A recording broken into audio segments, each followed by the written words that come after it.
Well, hello again. Welcome to Horror in Detail. Today we are going to share Wendigo and Cryptids Encounter Stories. First story. This story was shared by u/Testicles620. My experiences as a crime scene cleaner.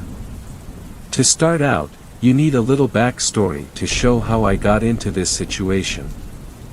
When I got out of high school around 2003, finding a job was difficult, so I took whatever horrible jobs I could to get by.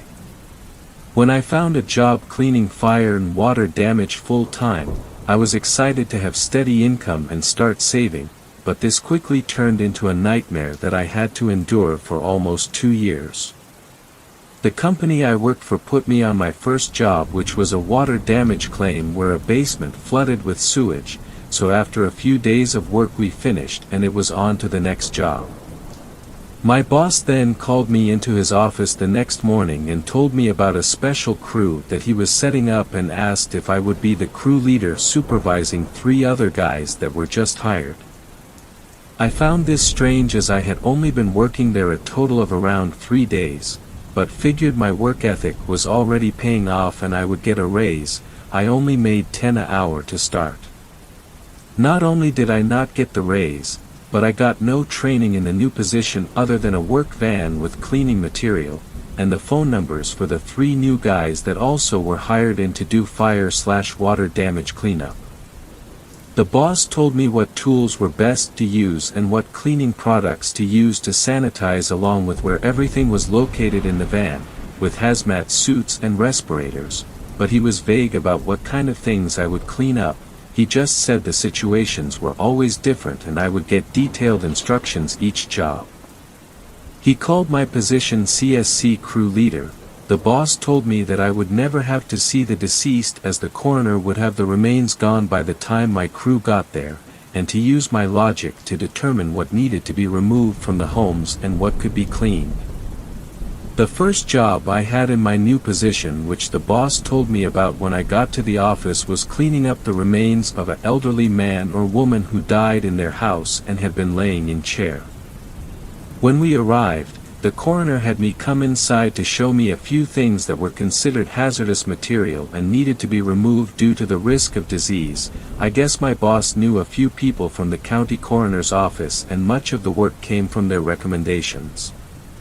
Not only was the deceased still in the house, but was fully visible to me and the other guy, and you could smell the rot through the masks as the house had no AC and this was mid-June.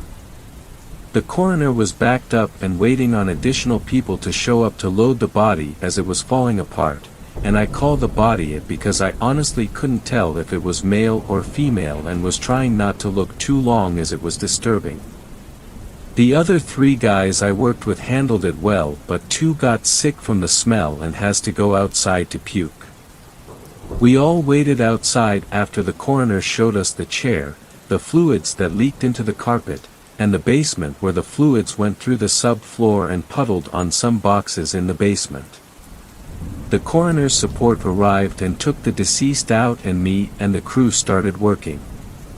After about 5 minutes, weird things started to happen, the first of which was when I began to disassemble the chair.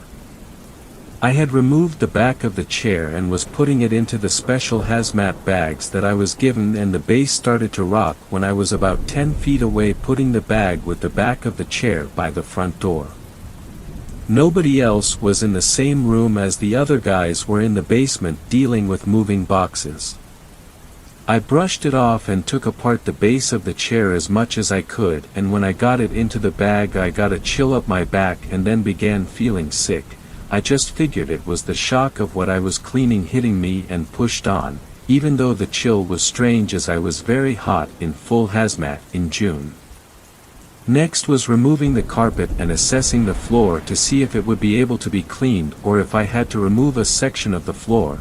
So I called the boss to ask him, and he told me just to pour the special cleaner on the area to soak into the floorboards and it would be fine, so I got it out of the truck where he said it was and brought it inside. When I got inside, all 3 of the guys in the basement were scrambling to get out of the basement, tripping over each other, and all three ran outside. When I asked them what was up, all three said there was someone in the cluttered basement and they assumed it was a homeless person or junkie. Detroit has many issues with these kinds of things. I listened at one of the open windows to the basement. It's kind of the first thing we did when we started working, open any window possible, prop the doors open, so maybe someone got inside then or possibly before we got there and was hiding. After listening a few minutes and hearing nothing, me and another of the workers went inside, armed with a mag light and a piece of metal fence post, and searched the basement. Nothing was down there but the footprints of the shoe covers we used, but when we started up the stairs, we heard a horrible hacking cough from somewhere in the basement. When we looked for it, there was nothing, but the corner of the basement had a bunch of dust stirred up like someone was moving things very recently that weirded us both out. We called the guys back in and they got back to the boxes, but all of them kept feeling like they were being touched while throwing away material from the boxes that got fluids on them. I went back to my upstairs job but found that the cleaner I put next to the floorboards was gone, and I started getting frustrated as it was the only jug I had of this cleaner, and I clearly remember it being set next to the area before the guys ran up the stairs and my attention was redirected. I began to take out trash figuring I would find it eventually, or the basement guys took it for the floor, and I found it on its side, behind the bag that had the back of the chair. This is impossible, there were like 6 other bags in front of this one near the front door, and this was a gallon bottle of cleaner.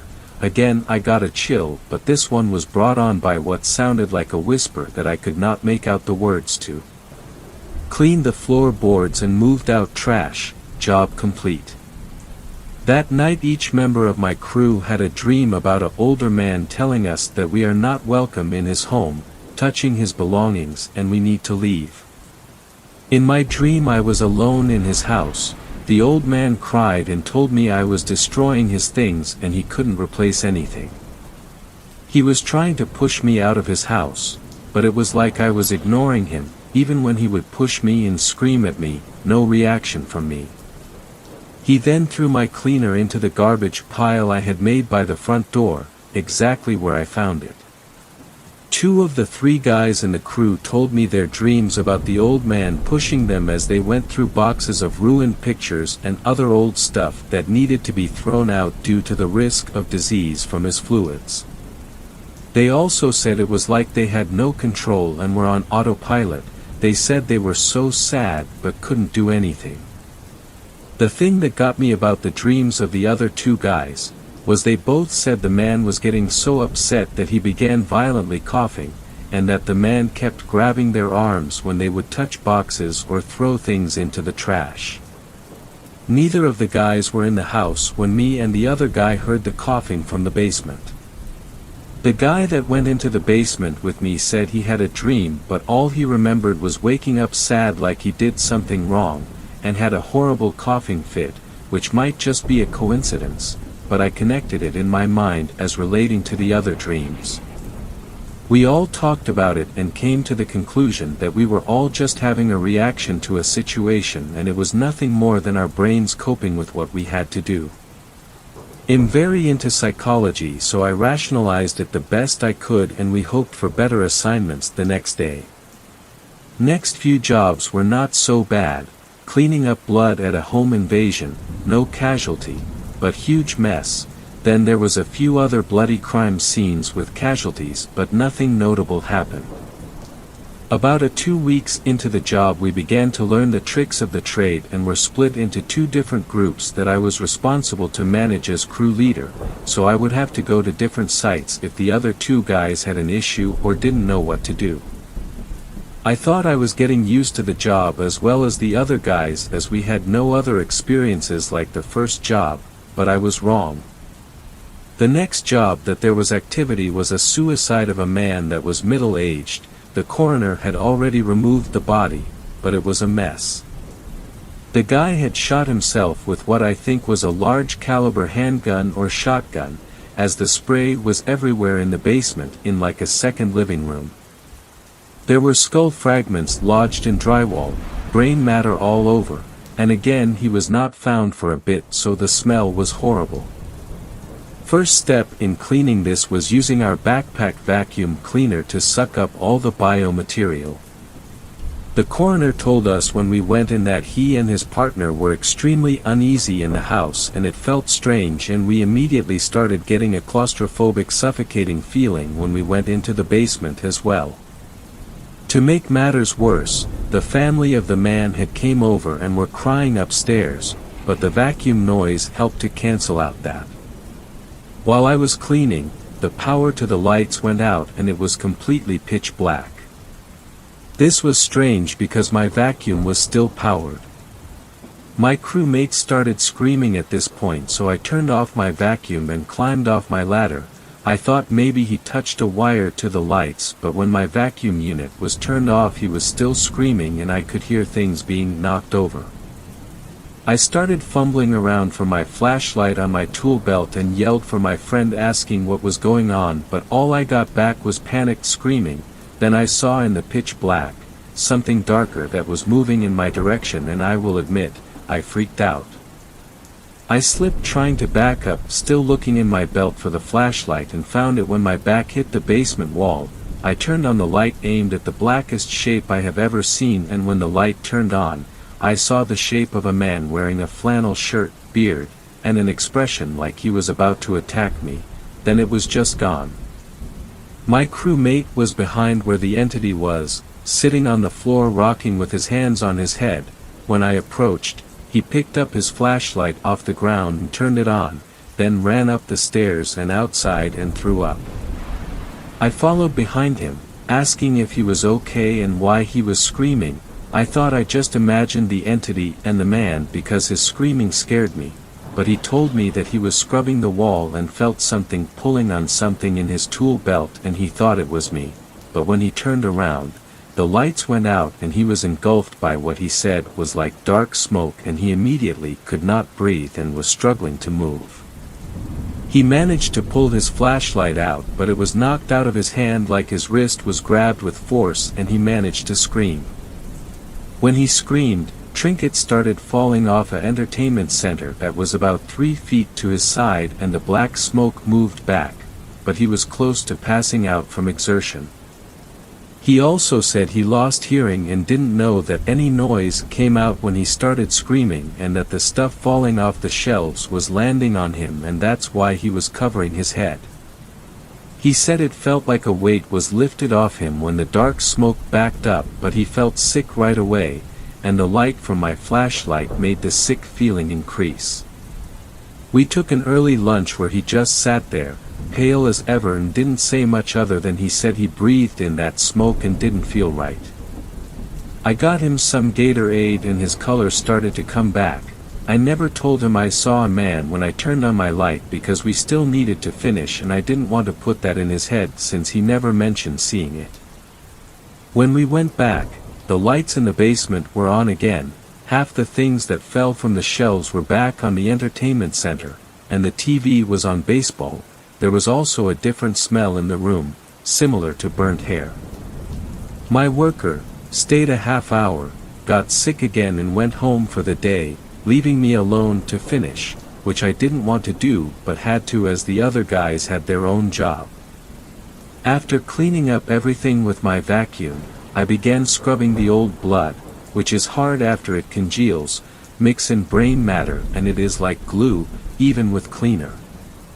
While I was finishing up, I kept seeing the shape of a person always in the side of my vision. Each time I would smell that strange burnt hair scent, and a few times, I also felt like a force was pulling at items on my belt, not sure what item as there were several things in my belt. When I finished the job, I went to use the bathroom upstairs, and in the hallway along the way I heard like muffled crying or moaning. I froze up and stayed still thinking maybe a family member had came back, and when I panned around, there was nothing, but I saw a picture on the wall of a man with a beard wearing a flannel, several other pictures in the hallway of other scenarios of the same man, different flannels with deer or fish or family. I had not seen a picture of that man as I had not been anywhere else in the house with a bathroom, nor did I use the bathroom downstairs because pulling off the hazmat stuff is a pain. As I was securing the house, closing all windows, locking doors and shutting down every light but the front porch light, I saw the front curtain move and again saw the darker than black form in the front window. The last experience I will share in this thread happened mid-July in a very bad area in Detroit.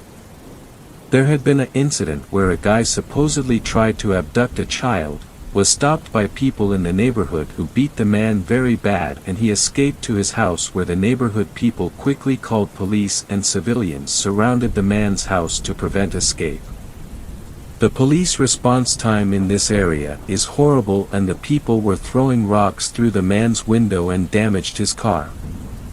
The man was hurt bad by the mob and was hurt by a rock or glass and died in the home. This is assumption by DPD.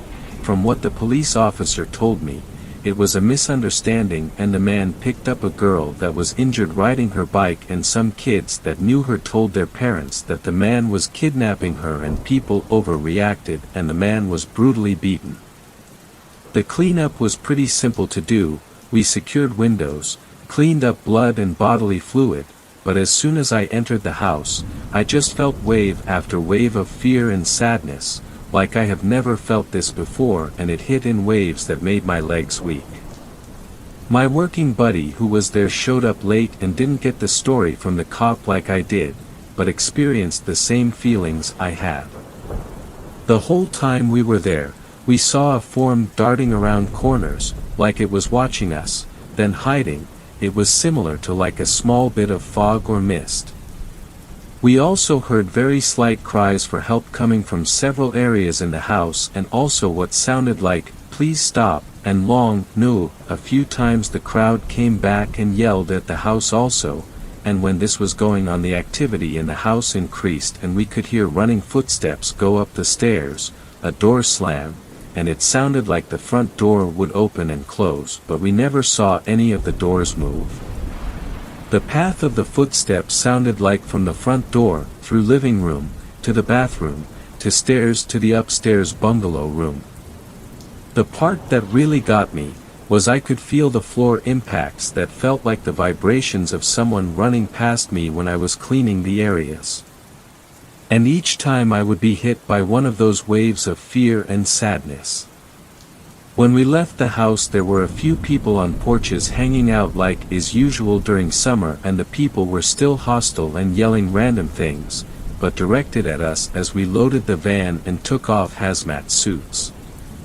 We ignored this, but before we had loaded all the material from the house into the van and locked the house, the front door slammed hard enough to sound like a gunshot, which scared me and my crew member, along with the people on the front porch to the point where they went inside. The front door deadbolt was somehow locked and we could not get it open. I think it was a different key than the knob, so we ended up leaving several boards in the house that were left over from boarding a few of the windows. The feeling of relief when I left the house was like night and day. Inside I was anxious, scared, paranoid, and just really down, which could be due to knowing the story, but when I got outside, it was like flipping a light switch. I immediately felt better and me and the other guy in my crew were joking and laughing about dumb stuff and normal 19 and 20-year-old shenanigans. I have many of these stories written down in detail in a journal I started after the first 3 months of working at this job. I talked to the guys on the crews and got other strange stories from them too. I know that some of this could very well be formed by my subconscious mind to cope with traumatic situations, but some of it has no explanation, and when I hear other members of my crew tell me their stories when they haven't been influenced by mine, that is a horse of a different color. When I have time, I will pull out the journal and give more of my experiences. The job got way worse when I started the journal after 3 months in. Several experiences with what I think was paranormal, many situations that stressed my mental state to the point where my mask of sanity started to slip. In the end I worked at this place for almost 2 years, and of my crew, all died, 2 from suicides, 1 from drug overdose that could have been intentional, but we will never know. I just know that when these 3 guys, my age, around 19 and 20, started this job, all were normal well-adjusted guys with no cares in the world other than girls, parties, and working. I watched each one of them slowly drain their joys and passion for life, and I know this sounds bad, but each one that died was considerate enough to die in a clean way, most likely so another person wouldn't have to see the horrible thing that we all saw so often. Second story. This story was shared by u/Luby_Lake. Spirit possession last night had left me drained. So last night my boyfriend, we'll call him Z, and I were struggling to sleep. It was around 2:30 a.m. and we decided to use my CBD vape to try and relax us. Z was having a rough time and I was trying to comfort him. He was missing his grandpa, the only family member he has that was good to him and looked after him. I was holding him as he cried and he told me just now that in that moment he wished his grandpa was back. I didn't know that at the time. What was strange is that earlier that day, I made him toast and unbeknownst to me I made it in the exact way his grandpa made him it, the same bread, the same amount of butter even cut into the same shapes, and I did all that without even thinking. The same thing happened this morning. I made him toast the same way, but I also brought him a cherry bakewell which C informs me his grandpa used to do for him when he slept well, which he did. I got that cherry bakewell without even thinking. I feel like I'm being guided. I should prefix this with Z has a teddy bear with his grandpa's ashes inside, as it will be involved with the story. On to the actually meat of the story though. So last night I was talking about how I used to do seances as a kid for fun. My mom has always had this strange connection to the spirit world, so I always found it interesting too. I didn't realize that I might have a similar connection. This led to me and Z holding hands and asking some questions to the room, asking if Jeff, Z's grandpa, was here. We got an audio response twice, weird noises. Z was freaked out and I was trying to calm him down, saying it was fine and that his grandpa was here to guide and protect him, etc. We talked about Z's grandpa maybe having sent me to look after Z, as before he died he said he would send someone to do so eventually. I feel a strong protective urge over Z as well, so maybe. After the responses I was trying to comfort Z and help him to sleep. I was singing/humming a song his grandpa used to sing to help him sleep and stroking his hair too. Z kept telling me that I kept doing things that his grandpa used to do. At one point I laughed in the exact same way Z's grandpa used to laugh and it really freaked him out. I did a gesture where I nuzzled my head into his hair while he was humming, which Z then told me that his grandpa used to do. I felt like I was doing these things involuntarily and I couldn't stop myself.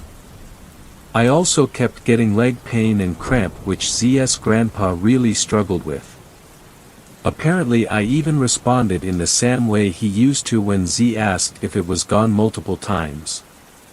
I kept trying to tell myself it was all happening because we were both high, but the coincidences just kept happening and Z kept getting scared. We left the room because we were both scared and went to sleep in the other room. I was feeling weird, like I was inhabited by something. I kept doing strange out of character things and Z was scared. Z ended up trying to communicate with his grandpa again. This time he responded with my voice. When responding to Z's questions and orders, I felt like there were certain things I had to say, like the answer just came straight out and it wasn't like anything I'd say. We are pretty sure I was possessed by Z's grandpa. Z then asked his grandpa to leave and go back into the teddy. I touched the teddy and then had a weird feeling and lost my breath and started to breathe heavily. I felt like me again. This was at 5 a.m. We then went to sleep and slept really well, which is strange because we've both been really struggling to sleep in the presence of each other.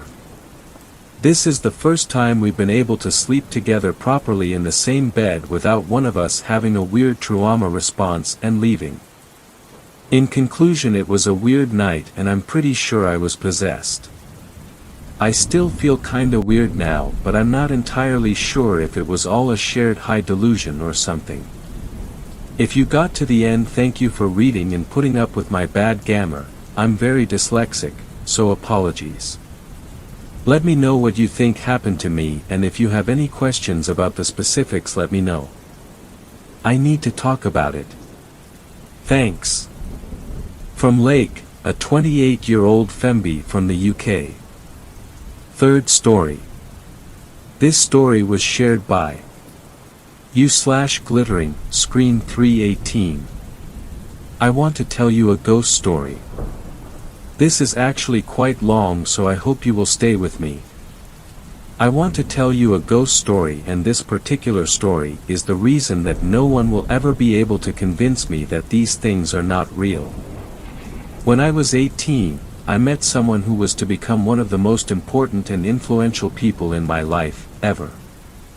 Some of you won't like this part, but I don't apologize for it. I don't know if it might be a pertinent part of the story or not, but I was still living at home with my mum and younger brother, my father having died when I was 15. I had been struggling for quite some time with my sexuality. I grew up in the 70s in a working-class, northern town in the UK. It was not a place to be gay in, and at 18, I still didn't know any other single person I could talk to about it, much less have any gay friends to lean on. I actually had a girlfriend then, and we had been together for 3 years by this time. It was what was expected of me, and I was desperate not to be gay.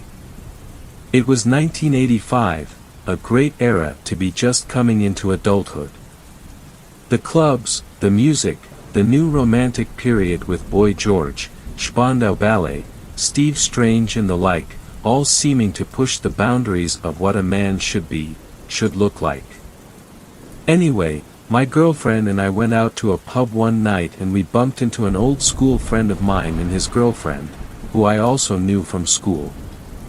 They were both quite into the goth scene at the time, and they said that they were going to go to this club that we had never been to before, but that we knew had the reputation of being alternative, shall we say. Anyway, we agreed to come along. It was a total revelation for me, as you might imagine. Here were the people I had been looking for so long. We soon became regulars at this place. Even my girlfriend was really into it. It so happened that she actually met someone else at this club, and eventually we broke up, so no girlfriends were harmed in the making of this story. I was actually really upset by it. I had known for quite a while that I was gay, but I did love her in a way. Anyway, no matter, because I also met this person that would become so important to me, Daniel. We were only ever friends, and there were no benefits. But he was the door to my new life. Long story short, we became great friends very quickly. Within a few weeks he invited me round to a party at his house.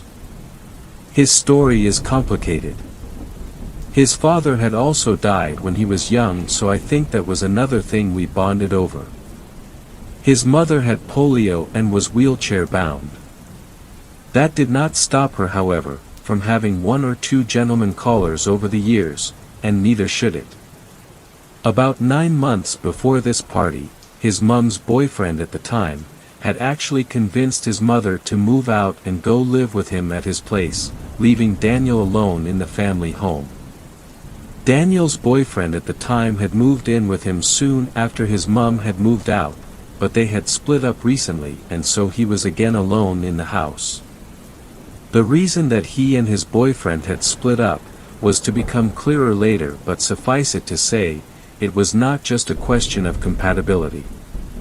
Anyway, the party was fantastic. I met all of his friends, and they were really great people, and soon we were all hanging out on an almost daily basis. I learned that Cal, his now ex, had not been able to cope with certain things that were going on in the house. They told me stories of weird noises and things being moved around or going missing.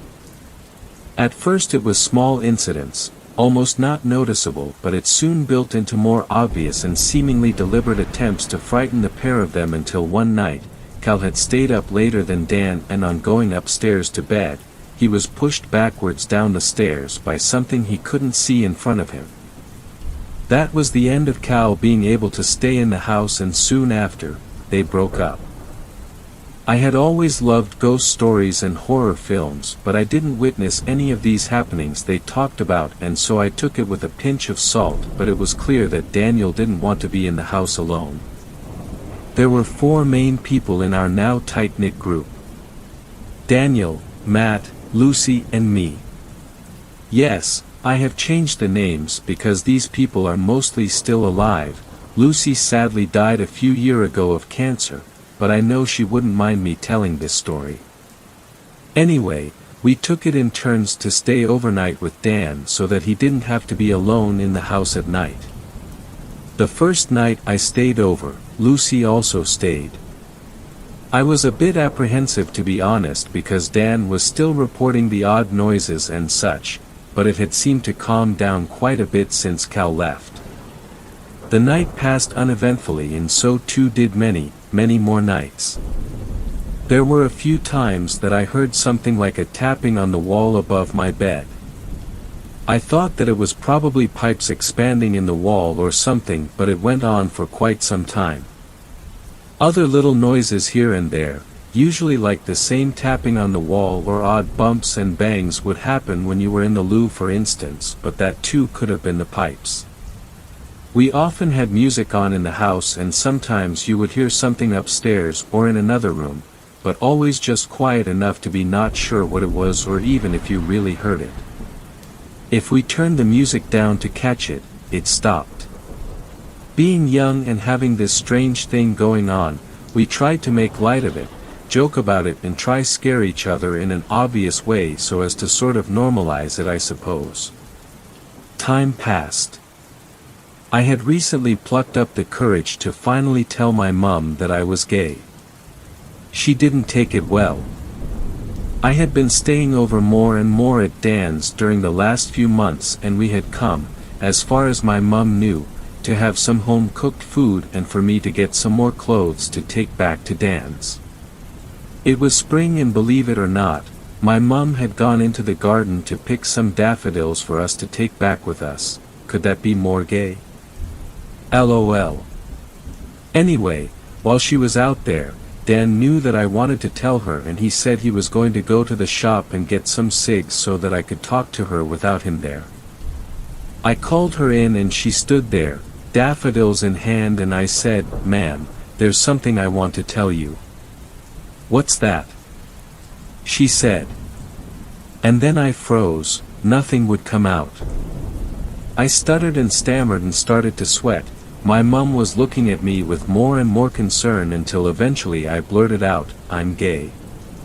She took a deep gasp, then flung the daffodils on the floor and stormed off outside again. She came back in a minute later and said, "Well, what do you want me to do about it? Why did you tell me that? Oh, you're such a disappointment to me," and she walked off again. I wasn't quite sure what to do, but Dan came back at that point and knocked on the door. I already had the bag of stuff I wanted to take back, and so I just thought it was best to leave. I said goodbye to my mum. She wasn't crying or anything, just silently fuming, I think, in the kitchen. "Yeah," she said, and we left. Back at Dan's, having told him what had happened, he said, "Why don't you just move in here? You're already here most of the time anyway." At that point I actually thought it was a great idea, and so within a week, I had left home for the first time. My mum never really could talk freely about this side of my life, although she did try her best in later years. But it was the push that got my new life started. It was also the start of a new wave of activity at Dan's.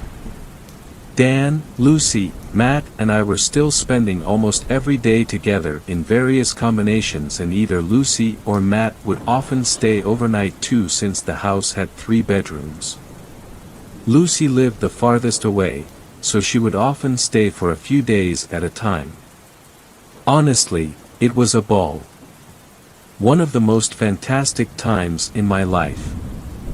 Things started to ramp up a bit though with the freaky stuff, even during the day. We had given the ghost a name. Frank. Dan and I were also actually working together at an outreach center, and we came home one afternoon, about 4 o'clock, and Dan shouted, just into the air, "Go on, Frank, give us a good bang." Instantly, there was a huge crash against the second living room door.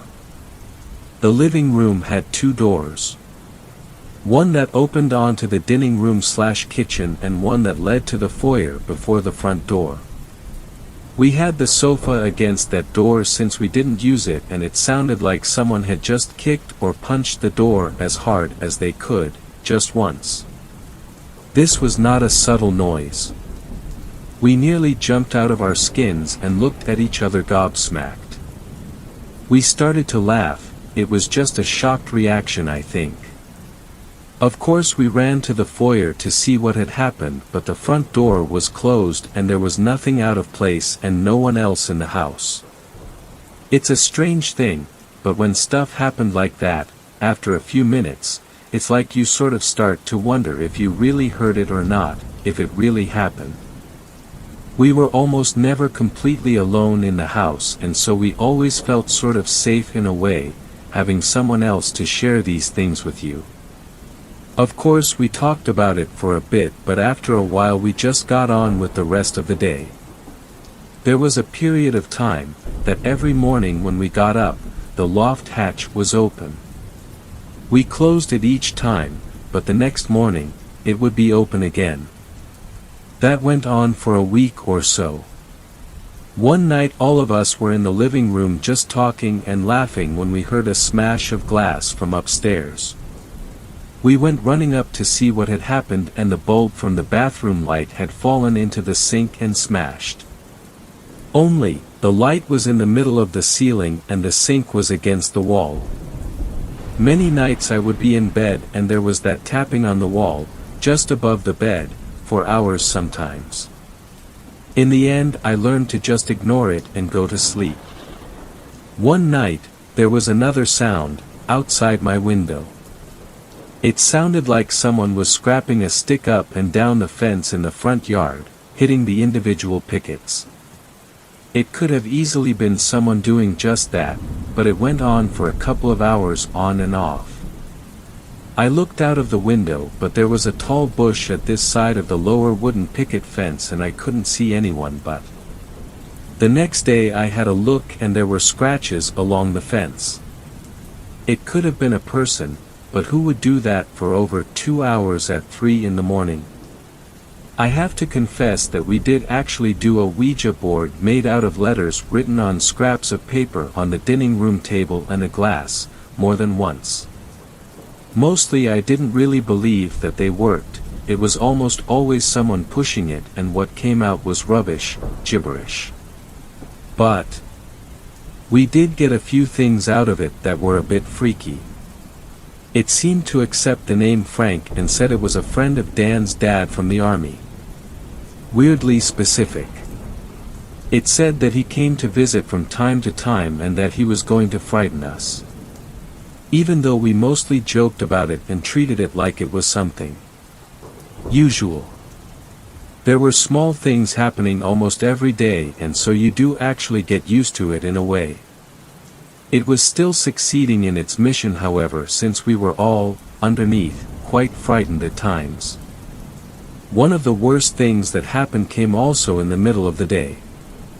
I was alone this time. Dan was at work, but it was my day off. I was just in the living room, listening to music and doing some painting. It was a bright sunny day, about 2 in the afternoon. I heard a shuffle sort of noise, again just slightly above the music. I ignored it. Again it happened, and so I turned the music off. 2 seconds later, there were footsteps, clear, almost marching footsteps coming from the room above the living room, which was Dan's bedroom. There was no carpet in that room, just painted floorboards, and it wasn't a sort of half-imagined, quickly over episode. Someone was walking in hob-nailed boots, round and round in circles in Dan's bedroom. Needless to say, I didn't go looking to see who it was. I knew I was alone in the house, and so I rather quickly left the premises and walked to work to tell Dan about it. His shift wasn't finished until 4, so I stayed there, and then we both came home. Nothing was out of place or anything. No doors or windows forced open, nor any sign that there had been anyone else in the house besides me. This next incident was a really cruel joke played on me by both Dan and Matt. I had been ill, and so when Dan and Matt asked if I wanted to come out to the club, I said no, so off they went and I stayed home, alone. It was a Friday and we didn't have work the next day, so I was up late watching some crap on the telly. At about 2:30 a.m., Dan and Matt thought it would be funny to see if they could creep in, unnoticed. They did. They both crept upstairs to Dan's room. The telly must have been quite loud, I don't know, but I never noticed them come in. The next thing I knew, there was a huge stamping of feet on the floor above me, and then a stampede of feet running down the stairs, shouting and laughing and rushing toward the living room, which at that time had the door closed. I had nowhere to go, and so I picked up a cushion and tried to jump behind the sofa. The door flew open and in rushed Dan and Matt, both quite pissed and laughing their heads off, while I was trying to jam myself between the back of the sofa and the wall with a cushion over my head. They thought it was hilarious, I did not. When they saw that I was genuinely scared shitless, they apologized profusely and said that they really hadn't planned it and that they really weren't that quiet coming in, but when they saw that I hadn't noticed them, they couldn't resist. However, only a few nights later, Dan, Lucy, and I were in our beds, maybe only about half an hour or so, when there was a huge crash from downstairs. It was quite late, as we never went to bed usually before 2 a.m. or so. The dining room was really quite large, with the kitchen at one end, the open staircase in the middle more or less, with the door to the living room opposite, and the dining table at the other end. Next to the staircase, we had a large set of shelves full of books and junk. It sounded like someone had pushed the shelves over and everything had crashed to the floor. Again, this was not a subtle half-heard event. I shouted through to Lucy, "Did you hear that?" Really, there was no way she could not have. She shouted back, "Yes." I got up and ran to her room, which was the third bedroom and full of all sorts of junk that didn't have a home anywhere else. There was a box of stuff in the corner, and among the arms that we took up were a large pot dog for Lucy and a picture frame that I broke up and made a sharp stick for me. We both then ran into Dan's room, and then all of us ventured down to see what had happened. Nothing had happened. Not a thing was out of place, but we had all heard the huge, multi-layered crash, as if lots of separate things had crashed to the floor more or less at the same time. We searched the whole house and not a thing was out of place, so eventually we made some tea and sat up a while before all going back to Dan's room and sleeping, sort of, all three of us in his bed. About an hour later, we were again disturbed by another loud crash.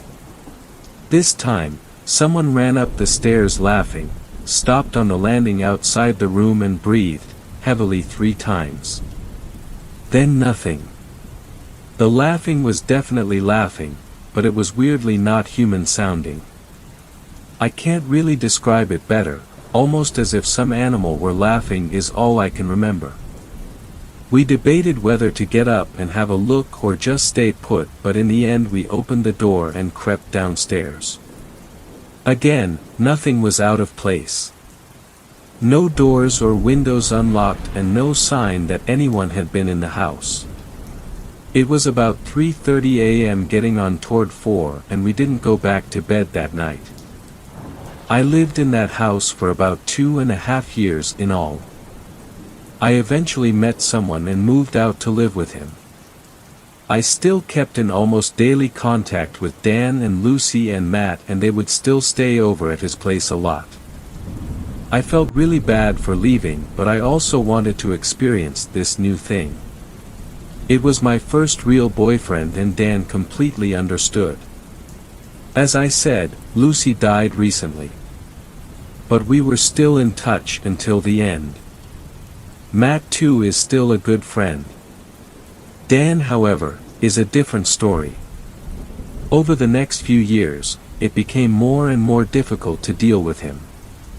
He started to become quite paranoid, and it seemed to center around me to a large degree. He told Lucy one day that I was trying to poison him and that I'd had an affair with his boyfriend. I wasn't, and I didn't, by the way.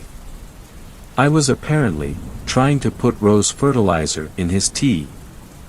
This paranoia grew slowly over a number of years and his behavior became odder and odder. We all tried to get him to see a doctor because it was obvious that this was not normal behavior.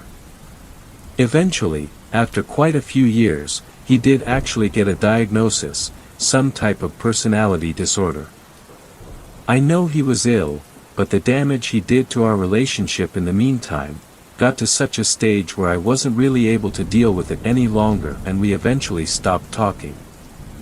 I still feel bad about it to this day, but there really was nothing more I could do at the time.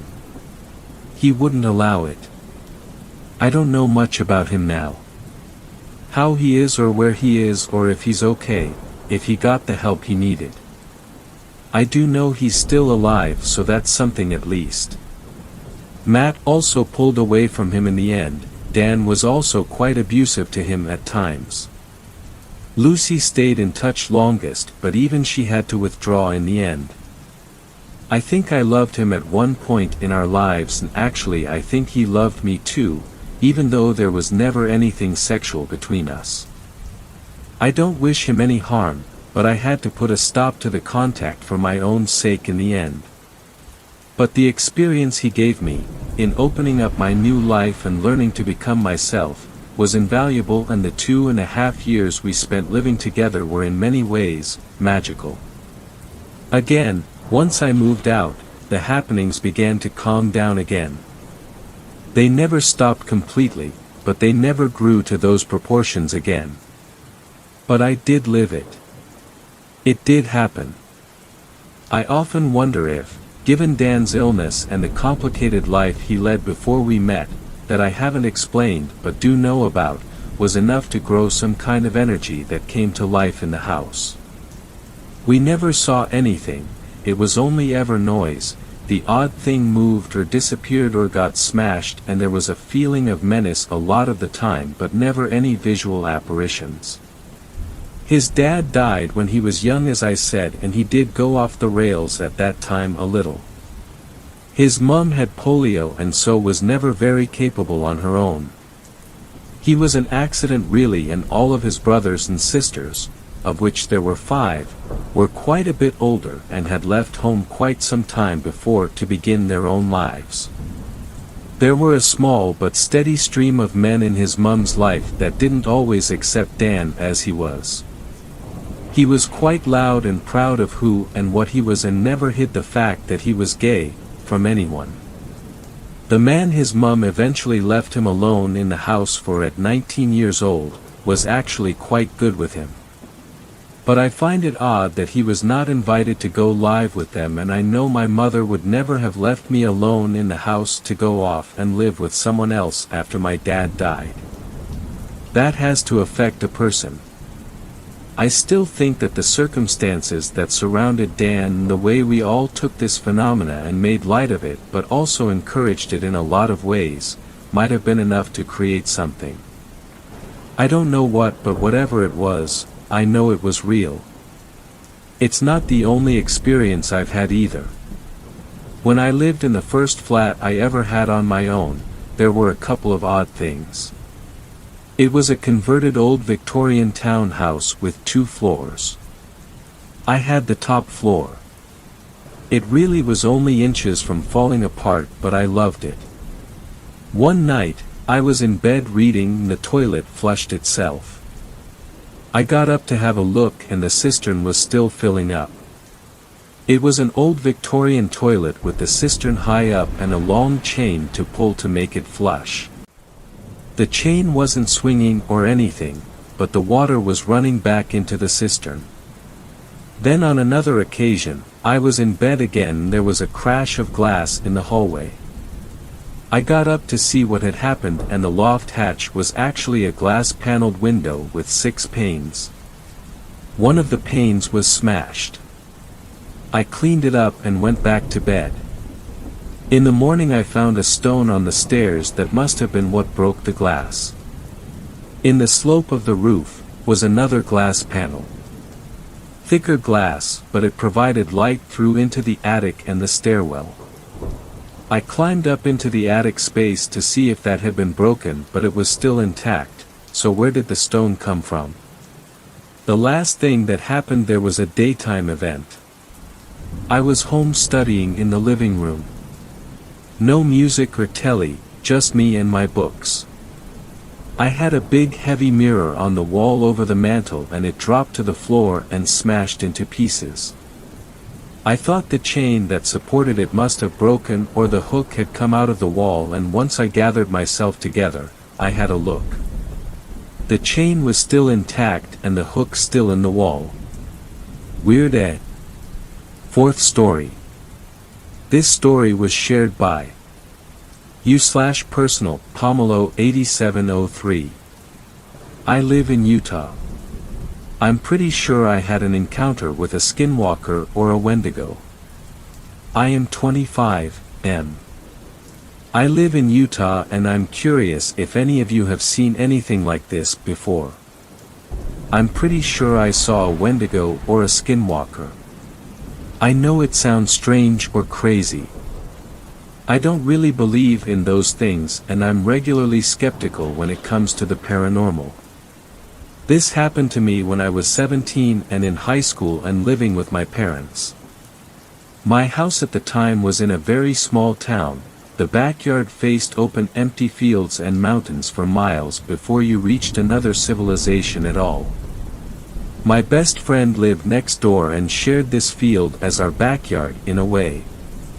I have to explain that his house was built on a different street that ended in the field with a small cul-de-sac. I think there was supposed to be more houses built down this street to expand the town, but they clearly never got around to it. So his driveway was basically in this cul-de-sac even though no other houses were built there. This matters later in the story. I used to stay the night at my friend's house a lot in high school because I didn't have the best relationship with my parents. Every once in a while we would wake up to hear dragging and a weird gargling sound from the back porch. His room was a basement room with the window well to the back porch. It would happen maybe a couple times a month, but whenever we would gather the courage to check, nothing would be back there. This happened for years. One night haunts my friend and I to this day. My friend was getting ready to move and we would stay up all night playing games and watching movies. We decided to go on a music drive to just vibe. So we hopped in his truck with high beams and swung out of the driveway, turning them on towards the field to use the roundabout. The light illuminated this thing. It looked like a person, but it wasn't. It was naked on all fours. Abnormally large, particularly its limbs that seemed to fold under itself in an unnatural way. Its pale skin clung to it like it had to be stretched onto it. But the part that still sends shivers down my spine is its face. Its jaw hung open to this gaping black maw, like a snake unhinging its jaw to eat. Its black eyes glistened in the light as it looked at us. But just as it turned to see us, it quickly scurried backwards almost like it was on rewind into the brush of the field. My friend and I were pale as ghosts. We both looked at each other like, "Did you see that too?" We were shaken. Let's just say we tried to have a good rest of the night, but we couldn't believe what we saw. We ended up just sitting there in his basement with guns ready and waiting to hear the gargling and dragging again, but we never did. Sorry that it's not very climactic, but it's the truth. I now don't live in that town anymore. There are times when I visit there though. That empty field still feels like it's watching and waiting. Even though I can't see it, I can still feel like it's out there. Fifth story.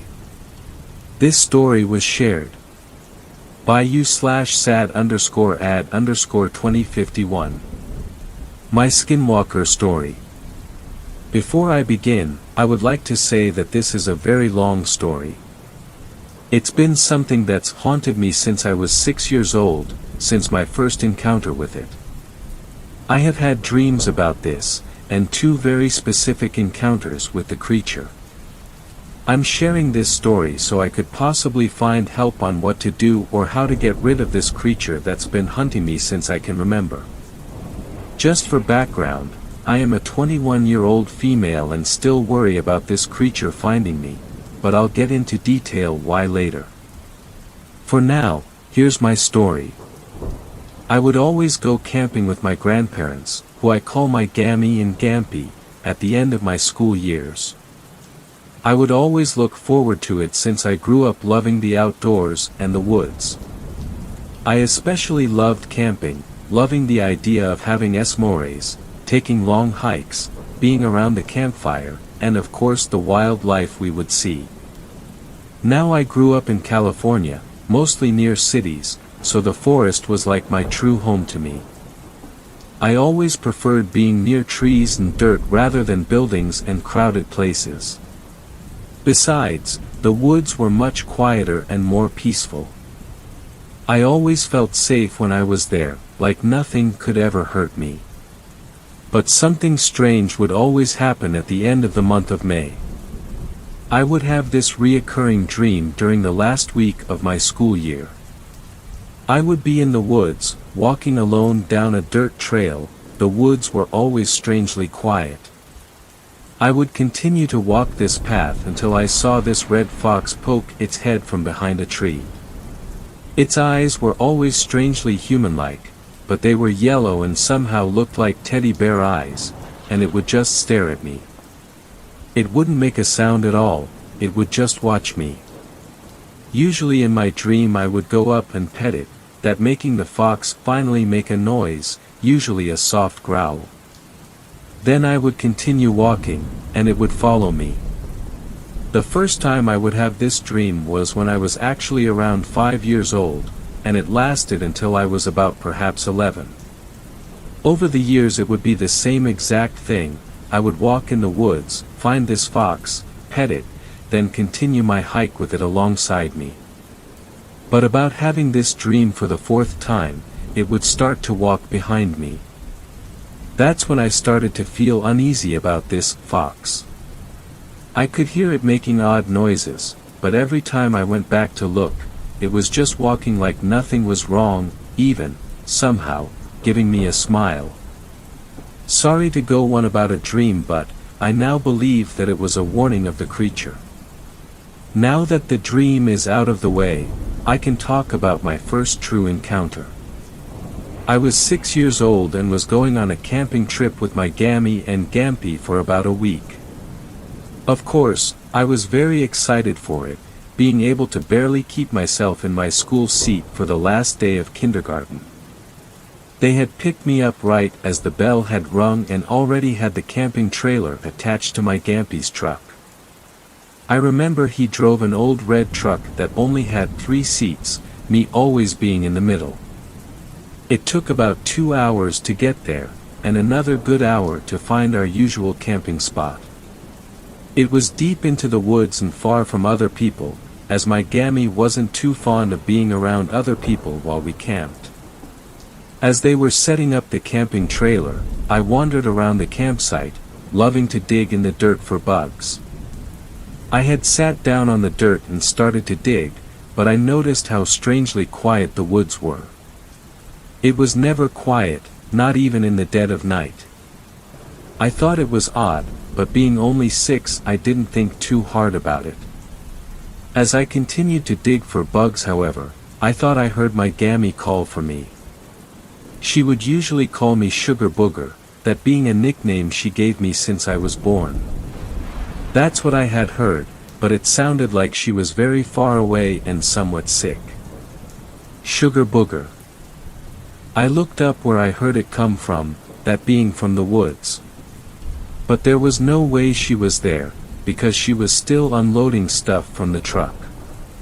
Even at the age of 6, it didn't feel right, so I walked closer to my grandparents and stayed next to them. I soon forgot about my weird encounter though as we began to have fun. For the rest of that day, we played card games, sat next to the campfire as we ate dinner, and stared up into the stars. I always loved seeing the stars, there never being any where I lived at. We started to get sleepy around 9 p.m. I believe, and we started to get ready for bed. There were bunk beds that me and my Gammy would sleep on, keeping our luggage on the top bunk, and we would sleep on the bottom bunk. Due to my Gampy's snoring, he would sleep on the couch of the trailer. I would always sleep next to the trailer window just in case I couldn't sleep and wanted to look outside. I fell asleep pretty quickly though, that being the last day of school and all, it was pretty exhausting. I remember waking up maybe hours later, it still being pitch black outside. It wasn't weird for me to wake up late in the night, since I always have had sleeping issues. I rolled onto my side trying to fall back asleep, until I heard Sugar Booger. My eyes immediately shot open as I heard my nickname being spoken, but I knew it wasn't either of my grandparents. They were both asleep and never were known to sleep talk before. I started to feel this horrible feeling in my gut, like whatever I was hearing wanted to really hurt me. Even at the age of 6 I knew this wasn't normal.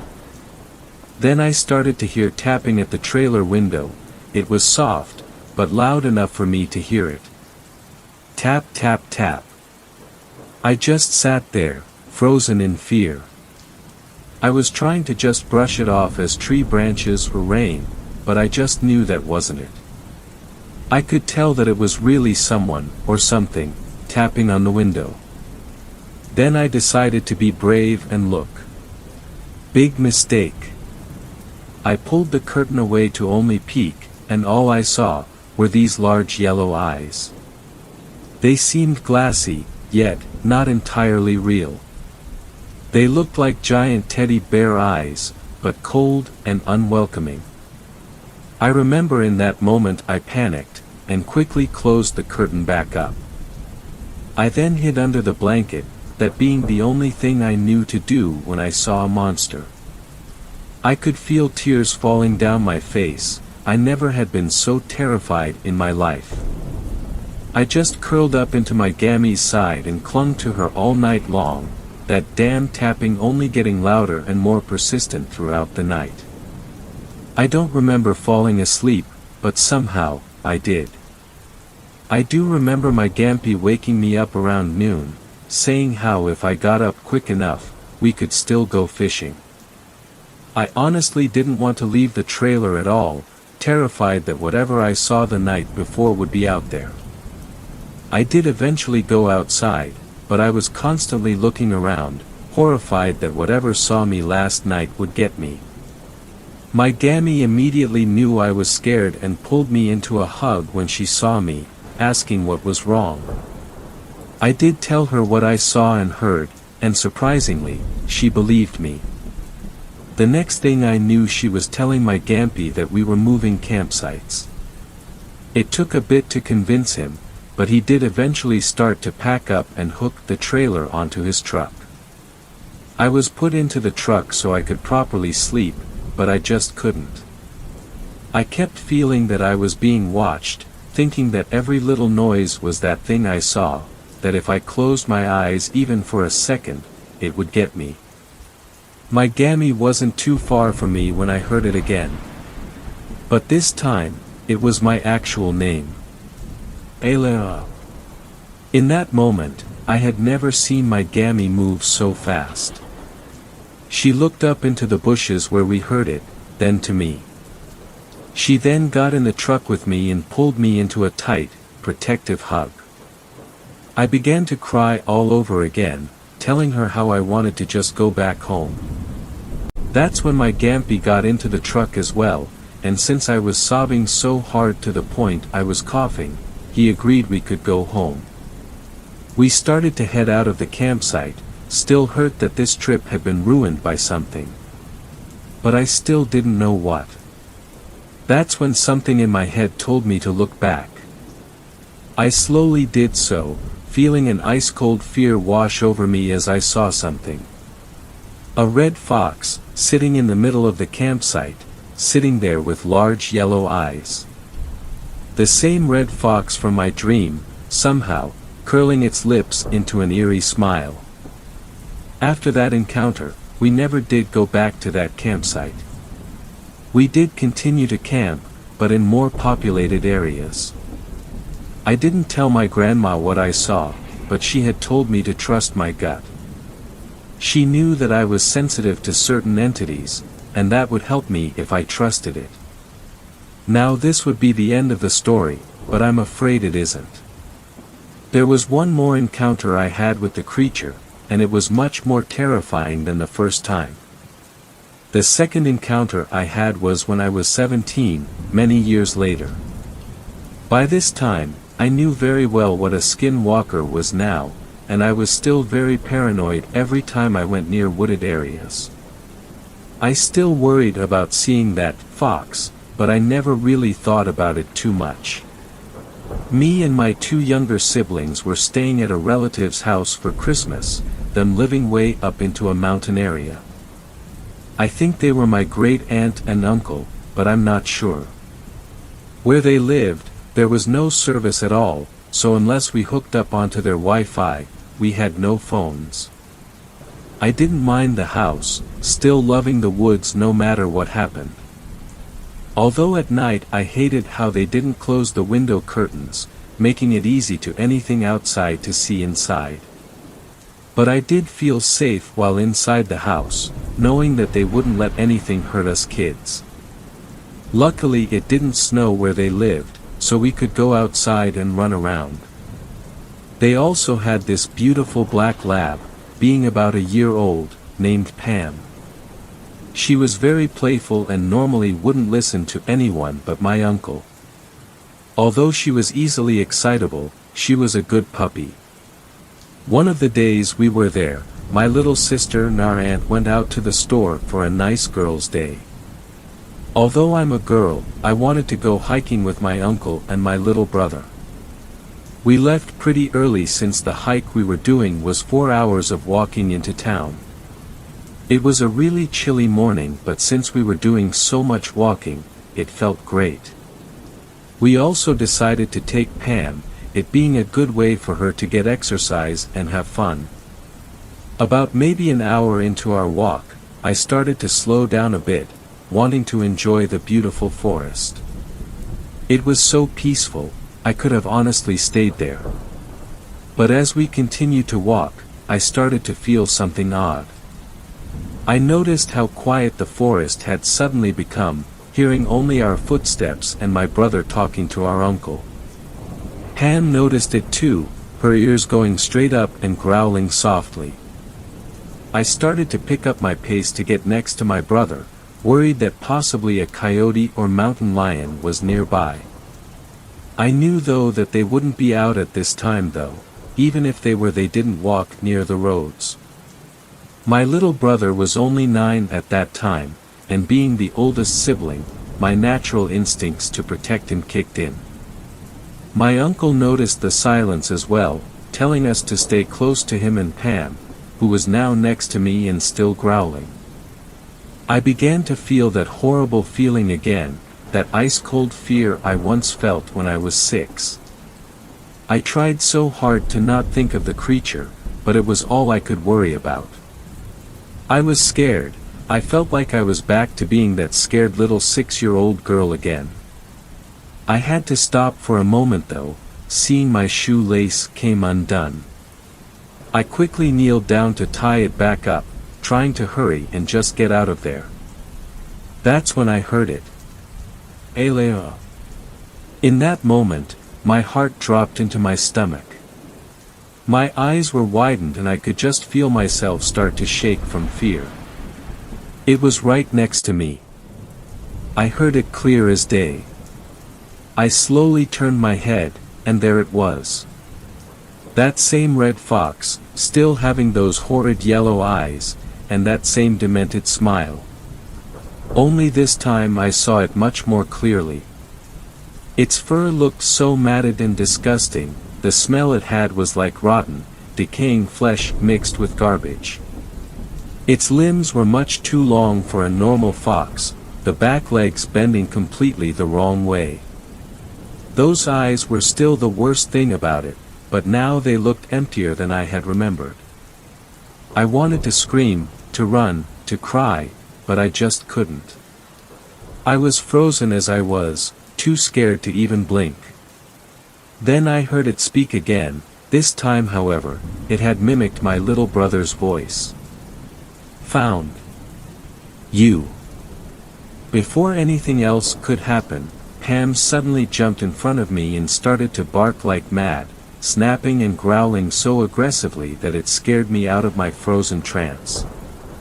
When I looked back, it was gone. I used that moment to run over to my brother and uncle, who didn't see what I saw as they were too far ahead now.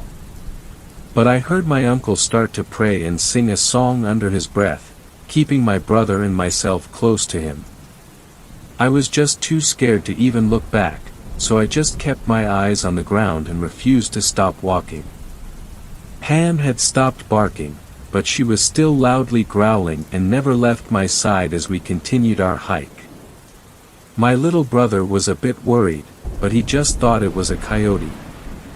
When we finally made it into town, my uncle had called our aunt and told her to pick us up, saying something about how it wasn't safe for us to walk back. Thankfully she did come and get us, but she was confused since we talked about that hike for days. On the car ride back, Pam never left me alone. She was right with me the entire time. She knew that thing was after me, and she protected me. I was very grateful that she was with us. Who knows what would have happened if she wasn't. When we got back to the house, I was taught to by my uncle and aunt. Once I told them what happened and what I saw, they had started to pray and check that all the locks were shut tight, my aunt putting something around the doors. I now believe it was probably ashes, but I never did find out. Unfortunately, this made our Christmas vacation cut short, as they were worried that I was not safe while still in the woods. We had to be taken home the next day, them making an excuse of how there was an emergency with a friend and that they had to help them out. I felt horrible that this Christmas was ruined, but once I did leave the woods, I truly felt safe again. Before they had to drive back home though, they told me that it wasn't my fault, and that luckily it didn't hurt me or the other kids. It did make me feel a bit better, but it still brought up a lot of questions and worries. It was still around. How? Why? What did it want with me? Does it want my skin? My soul? Was I just going to be tormented by this thing forever? I still don't have answers to these questions, and that's what really scares me. Now, I've long moved from California and now live in Kentucky. I do live in woods, but so far, that thing hasn't found me. I know that seems very stupid on my part, but life had changed a lot when I was growing up. I was given no other option to live somewhere else, and my grandpa in KY was kind enough to let me live with him, so please don't call me an idiot for moving to the woods when I had no other choice. Anyways, while I am happy it hasn't found me, I'm still worried. Can it still find me? Is it still hunting me? I'm not close to anyone who knows truly on how to get rid of this thing, and that's why I'm telling my story now so I can possibly find help. So please, if there's anyone out there who does know, help me. Thanks a lot for watching the video till the end. Subscribe to our channel Horror in Detail. Drop your opinions/suggestions in the comments section, and like the video as it helps with the YouTube algorithm.